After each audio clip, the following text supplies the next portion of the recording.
નમસ્કાર. FY BCom semester 1 company law કંપનીનો કાયદો 1.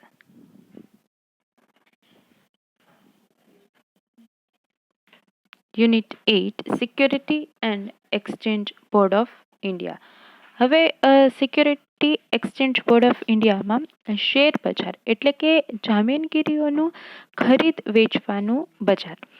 તો જે પણ પ્રકારની જામીનગીરીઓ હોય, શેર, સ્ટોક, ડિબેન્ચર, બોન્ડ્સ, આ બધાનું ખરીદ વેચાણ થતું હોય. જે સિક્યોરિટી જે પણ કોઈ હોય એનું ખરીદ વેચાણ થતું હોય એનું બજાર એટલે કે શેર બજાર.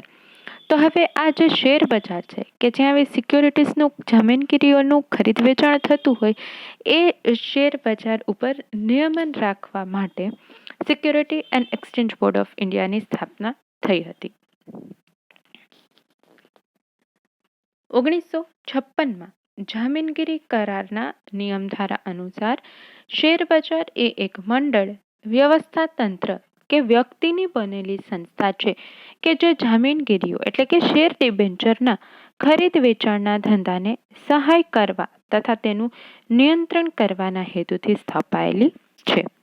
હવે એનો ઉદ્ભવ ક્યારે થયો? સિક્યોરિટીઝ એક્સચેન્જ બોર્ડ ઓફ ઇન્ડિયાનો ઉદ્ભવ ક્યારે થયો?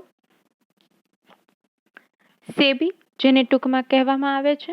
હવે આ સેબીનું જે ઉદ્ભવ છે એ પહેલા તો શેર બજારની જામીનગીરી જ્યારે એ પરિસ્થિતિ જે ખૂબ જ બેકાબુ બની ગઈ હતી કે શેર બજારની જામીનગીરીનું જે બજાર છે શેર બજાર, એમાં રોકાણકારો છે એનું ખૂબ જ ભયંકર રીતે ખોટી માહિતી, ગેરરજૂઆત, ભ્રામક ખ્યાલો અને આંકડાઓની માયાજાળ રચી અને રોકાણકારો નુકસાન માં ફેંકાઈ રહ્યા હતા. જેના કારણે આ પરિસ્થિતિને સુધારવા માટે કે જે બ્રોકર છે, સબ બ્રોકર છે, એજન્ટ છે, એના દ્વારા પણ રોકાણકારોનું શોષણ કરવામાં આવતું હતું. એમની પાસેથી વધુ પૈસા લેવામાં આવતા હતા અથવા તો એમને છેતરવામાં આવતા હતા. જેના માટે શેર ડિબેન્ચર ખરીદ વેચાણની કિંમત ન જણાવવી, રોકડ ચૂકવણી સામે સોંપણી ન કરવી અથવા તો કરવી તો મોડી કરવી, કમિશન અને ભાવફેરમાં વધારો કરીને રોકાણકારોને છેતરવી ને લૂંટવામાં આવતા હતા.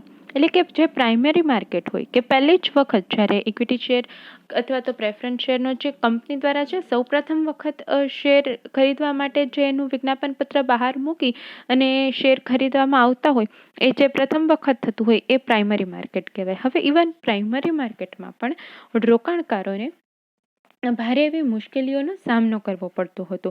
એટલે મંજૂરી પત્રો છે, ઓર્ડર ન મળવા તો મોડા મળવા, એના નાણાંના જે અલગ અલગ પ્રકારે ચૂકવણી થતું હોય એમાં વિલંબ થતું હોય, ડિવિડન્ડ વોરંટ ન મળતા હોય, તો આવી ઘણી બધી ગેરરીતિઓ થતી હતી અને જેના કારણે રોકાણકારોને ઘણું બધું નુકસાન થતું હતું. હવે આવી પરિસ્થિતિમાં સેબીનો ખ્યાલ છે એ બહાર આવ્યો હતો.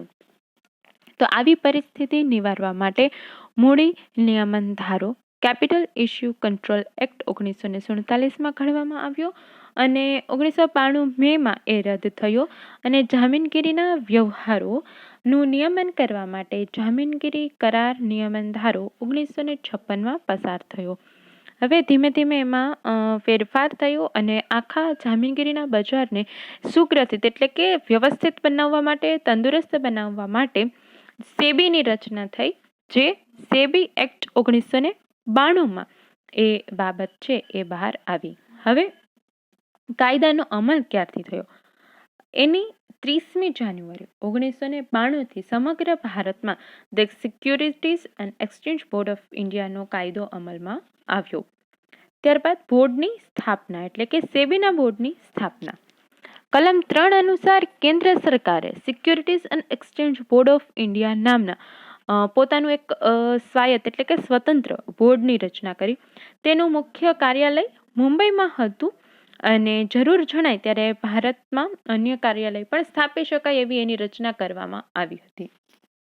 હવે આ જે સેબી છે એના સભ્યોની નિમણૂક કે એ કલમ 4 અનુસાર 5 સભ્યોનો સમાવેશ થયો હતો, જેમાં એક ચેરમેન હતા, બીજું કેન્દ્ર સરકારના નાણાં અને કાનૂન મંત્રાલયના અધિકારીઓમાંથી 2 પ્રતિનિધિ, રિઝર્વ બેંક ઓફ ઇન્ડિયાના અધિકારીઓમાંથી 1 પ્રતિનિધિ, કેન્દ્ર સરકાર દ્વારા નિમાયેલા બીજા 2 વ્યક્તિ અથવા તો પ્રતિનિધિ, એમ થઈ અને કુલ 5 વ્યક્તિઓની નિમણૂક થઈ.